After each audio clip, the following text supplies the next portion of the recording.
Connecting Claude Code to GitHub is one of the best ways to supercharge your development workflow. Once connected, Claude can automatically create branches, push commits, inspect pull request reviews, and open PRs directly from your terminal session. So first, let's ensure your system terminal has active GitHub credentials, as Claude Code inherits your terminal permissions. So you need to open your terminal or VS Code integrated terminal window.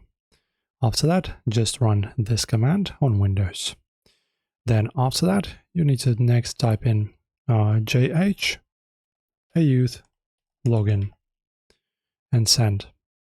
Follow on-screen prompts to choose github.com, select your preferred protocol, and authenticate via your web browser.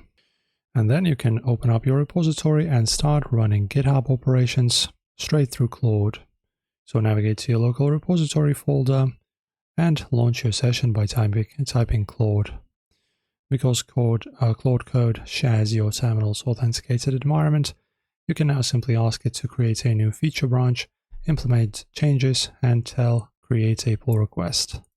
Claude will stage your files, write a detailed PR title and description, and submit the PR directly to GitHub. And now Claude Code can seamlessly manage your GitHub repository workflow from branch creation to pull requests. Enjoy, my friends.